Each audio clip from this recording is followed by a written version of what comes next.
The spin you apply to the cue ball is controlled almost entirely by the balance of the cue action at every point during the shot.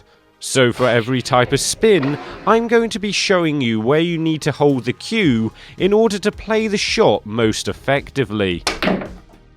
I'm beginning with extreme topspin to run the cue ball through as much as possible, and this requires the cue to be kept at a consistent height before, during and after the strike, and this is all controlled by the height of your grip at key moments during the delivery. And these key moments are here as you address the cue ball, the height of your grip here at the end of your backswing, and more crucially the height of your grip here after you've delivered the cue.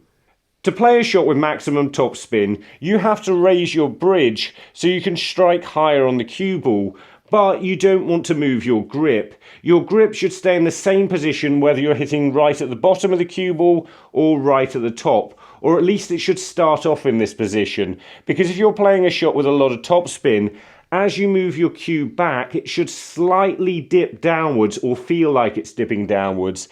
And then the key moment, when you go to push it through, it should also finish lower on your body than a normal shot would, where you're playing as a stun shot or a screw shot.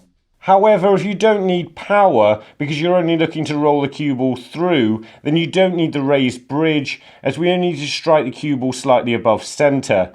This means when you pull the cue back, you want to keep it flatter and don't drop your grip down or raise it up at all. So this cue stays level, and on the way through again, it's going to drop down just a little bit, raising the tip up as it strikes the cue ball ever so slightly. Getting this technique right on any run-through shot reduces the amount the cue ball bounces. That keeps it on the table and allows it to run through more efficiently.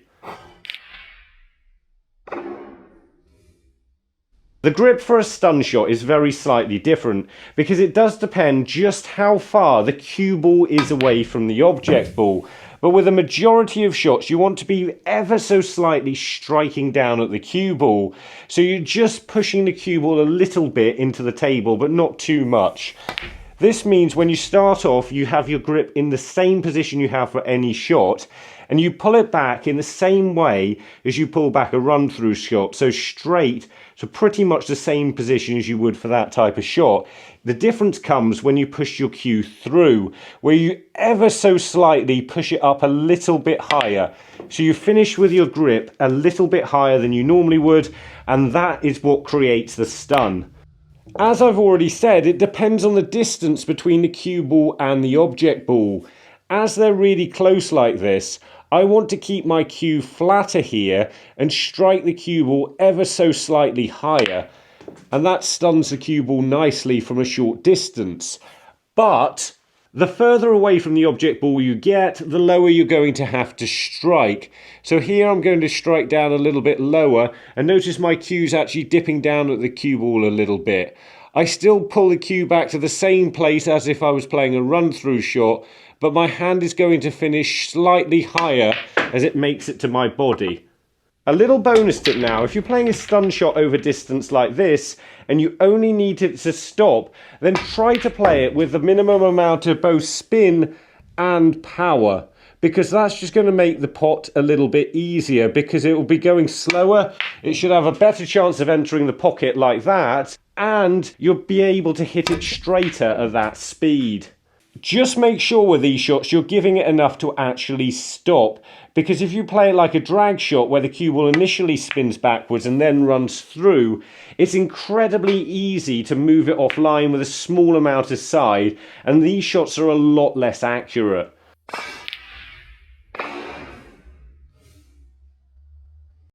With a screw shot, once again you want to push your cue level with the table through a section of the cue ball, but this time it's as low to the table as you can possibly get away with.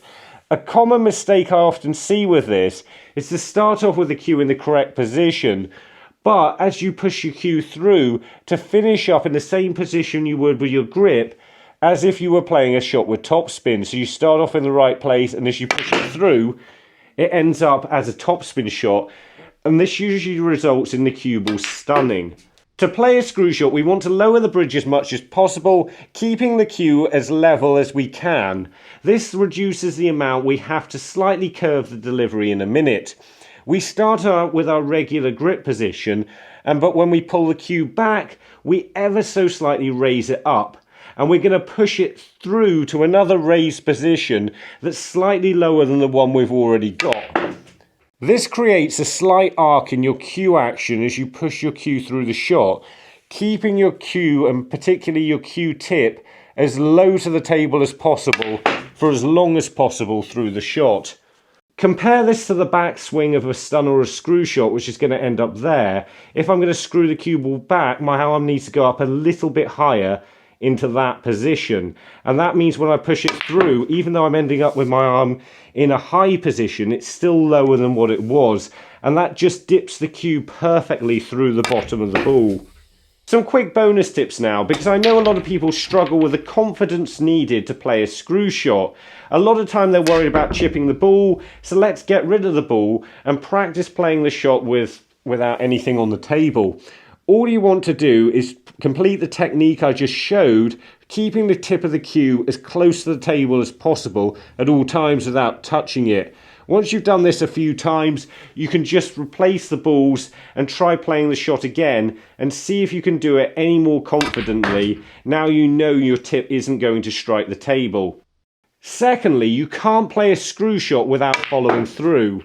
So make sure you know where your hand is after you've struck the ball. Make sure it's gone far enough through and it's at the correct height. Before the next one, let's just find Gladma Hattimer and some numbers in Worcester, Massachusetts, which is about there.